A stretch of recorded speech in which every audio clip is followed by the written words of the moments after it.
नमस्कार दोस्तों, उषा की आवाज चैनल में आप सभी का स्वागत है। हमारी आज की कहानी है 3 सवाल। एक गांव में एक बहुत ही गरीब आदमी रहता था। वह आदमी हर समय यह सोचता रहता था कि मेरी जिंदगी कब बदलेगी और कब मैं इस गरीबी से बाहर निकलूंगा। एक बार उसके पड़ोस वाले गांव में एक बाबा आए हुए थे जो हर किसी के सवाल का जवाब दे रहे थे। वह आदमी भी अपने सवाल का जवाब जानने के लिए अपने गांव से उस पड़ोसी गांव में जाने के लिए जंगल के रास्ते से निकल जाता है। जब यह आदमी जंगल के रास्ते से गुजर रहा था तो काफी अंधेरा हो चुका था। उसे जंगल में एक घर दिखाई दिया जो बहुत बड़ा और आलीशान था। वह आदमी रात वहीं गुजारने के लिए उस घर के मालिक से इजाजत लेता है और वहीं रुक जाता है। उस घर के मालिक ने आदमी से पूछा कि तुम उस गांव में किससे मिलने जा रहे हो? तो आदमी ने जवाब दिया कि उस गांव में एक बाबा आए हुए हैं जो हर किसी के सवाल का जवाब दे रहे हैं, इसलिए मैं अपने सवाल का जवाब पूछने के लिए वहां जा रहा हूं।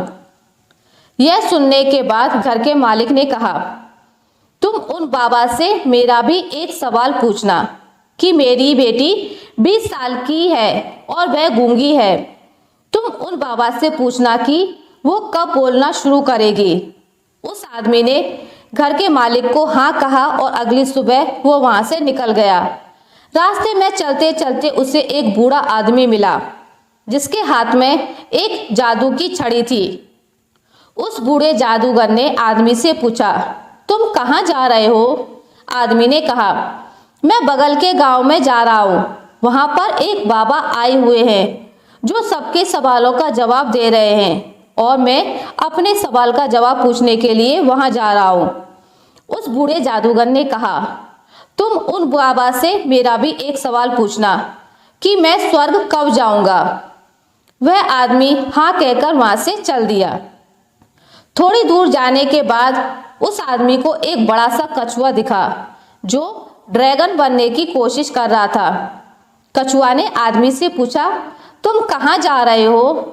आदमी बोला, मैं एक बाबा से अपने सवाल का जवाब पूछने जा रहा हूँ। तो कछुए ने आदमी से कहा कि तुम उन बाबा से मेरा भी एक सवाल पूछना कि मैं ड्रैगन कब बनूंगा। आदमी कछुए से हाँ कहकर वहां से चल दिया। अब जब यह आदमी उन बाबा के पास पहुंचता है तो बाबा ने आदमी से कहा, तुम मुझसे कोई भी 3 ही सवाल पूछ सकते हो।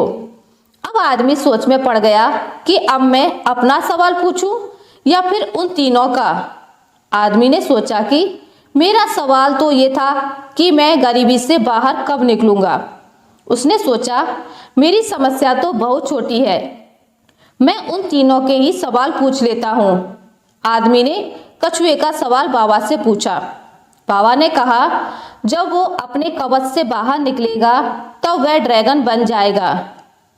फिर आदमी ने उस बूढ़े जादूगर का सवाल बाबा से पूछा तो बाबा ने कहा, जब वो जादूगर अपनी जादू की छड़ी किसी दूसरे को दे देगा तब वो स्वर्ग में चला जाएगा। फिर आदमी ने उस घर के मालिक का सवाल पूछा तो बाबा ने कहा, जब उसकी बेटी को उसका जीवन साथी मिल जाएगा तब वो बोलना शुरू कर देगी। वह आदमी उन तीनों के सवालों का जवाब लेकर उसी रास्ते से वापस घर की ओर चल दिया। जब वो कछुए से मिला तो कछुए को अपना कवच छोड़ने को कहा। जैसे ही कछुए ने कवच छोड़ा वो ड्रैगन बन गया। कछुए के कवच से बहुत सारे मोती निकले जो उस आदमी को मिले। फिर वह उस बूढ़े जादूगर से मिला जो स्वर्ग जाना चाहता था। आदमी ने उस बूढ़े जादूगर को अपनी छड़ी किसी दूसरे को देने के लिए कहा। उस बूढ़े जादूगर ने अपनी छड़ी उसी आदमी को दे दी और जैसे ही वह छड़ी देता है वह बूढ़ा आदमी स्वर्ग चला जाता है। फिर वह आदमी उस घर के मालिक से मिला और उससे कहा, जब तुम्हारी बेटी को उसका जीवन साथी मिल जाएगा तब वो बोलना शुरू कर देगी। उस घर के मालिक ने अपनी बेटी की शादी उसी आदमी से करा दी और वो लड़की भी बोलने लगी। आशा करती हूँ आपको मेरी आज की कहानी अच्छी लगी होगी। अगर आपको मेरी कहानी अच्छी लगी है तो इसे लाइक करें, ज़्यादा से ज़्यादा शेयर करें, और अगर आप मेरे चैनल पर नए हैं तो इसे सब्सक्राइब करना ना भूलें। मिलते हैं एक नई कहानी के साथ, तब तक के लिए नमस्कार।